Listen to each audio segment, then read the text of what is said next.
Hello, আসসালামু আলাইকুম প্রিয় খামারি বিন্দু। আশা করি সকলে ভালো আছেন, কিন্তু আমার মন ডেকে বলছে আপনারা ভালো নেই।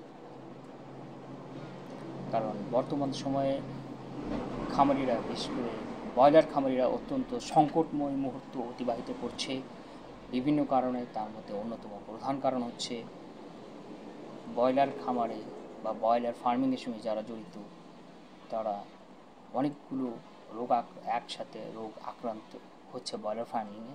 বিশেষ করে গাউট এবং আইবিএস সমস্যাটা বিশেষভাবে প্রকটভাবে দেখা দিচ্ছে।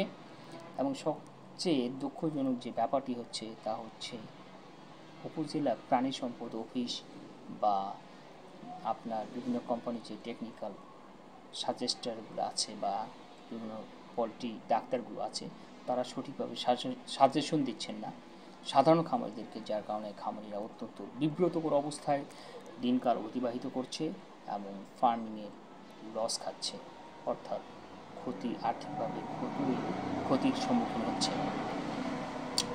আজকে আপনাদের কাছে আমার কাছে আপনি এই দুইটা রোগ নিয়ে যে দুইটা কথা বলবো তা হচ্ছে গাউট এবং আইবিএস সমস্যার সমাধানে যে দুইটা পদক্ষেপ গ্রহণ করতে পারে সাধারণ খামারিরা।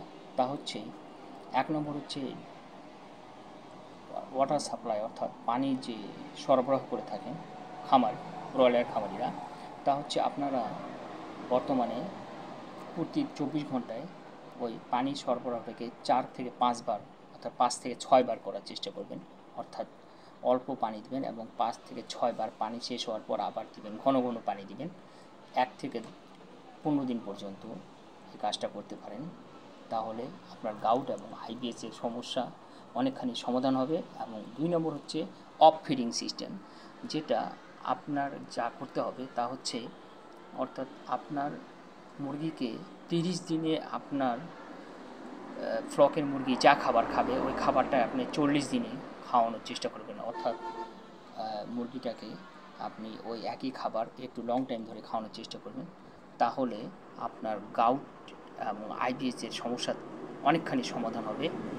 বিশেষ করে গাউটের সমস্যাটা আপনি সমাধান করতে পারবেন, সেক্ষেত্রে আপনি ব্রয়লার খামারে অনেক বেশি উপকৃত হবেন।